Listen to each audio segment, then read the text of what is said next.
Your connection and party coach here. Want to start with a quote.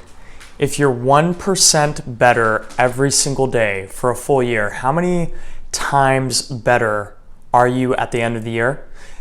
The answer is 37 times. According to James Clear, this guy is a master habit creator and educator. And today we're going to talk about a habit of connection. We're going to talk about connection rituals as it applies to your group.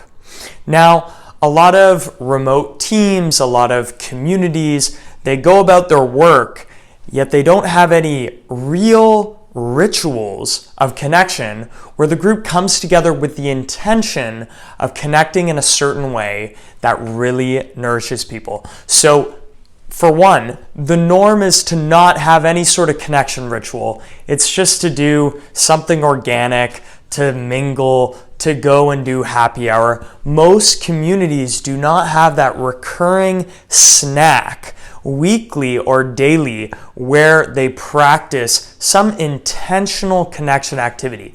So the big paradigm shift here is breaking apart a larger connection event into snacks. Connection snacks equals connection rituals. So the first application of this idea of a connection ritual is to reinforce psychological safety on an ongoing basis so that you can take advantage of the compound interest, what James Clear talks about, the quote that I featured at the very beginning. So, connection rituals are important for creating that progressive increase in psychological safety and connectedness, friendship, that characterize really high-performing teams. If you don't do it on an ongoing basis, you're left with a jagged curve, right? The effect wears off if we just focus on these big events that happen rarely or infrequently.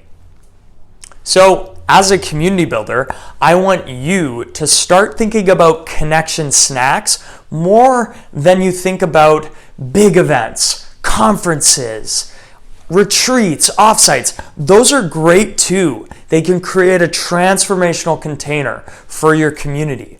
But what really matters is what we do on a daily and weekly basis. And for that, you need a connection ritual. The article that I'm writing right now, I'm diving into the basics of a connection ritual. And in summary, I advocate for vibing. I advocate for a multi-stage connection ritual that you can do in 10 minutes that involves physiologically active exercises like movement, like celebration, like a gratitude meditation. And then it also involves, at the very end, personal disclosure or authentic conversation activities.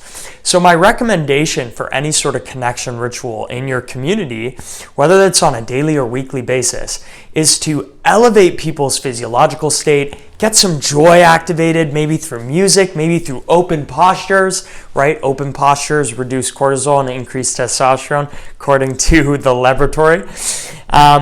Then you focus on that personal intellectual vulnerability where it's mainly conversation based, but still there's a lot of emotional content. There's emotions through storytelling, and that's what I love to create in my connection rituals for my community. So, 2 key takeaways from this video is break apart your events into connection rituals that have a consistent structure week by week, or even day by day. Maybe you can even start this in the morning with your community.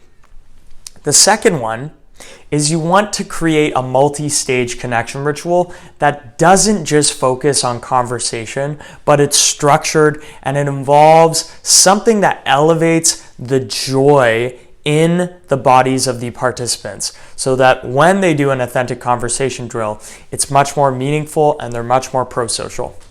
For more tips on connection rituals, join my laboratory. I only post 20%. You're missing 80% of my content here on YouTube. Jump into the laboratory for the 80% more. Ciao.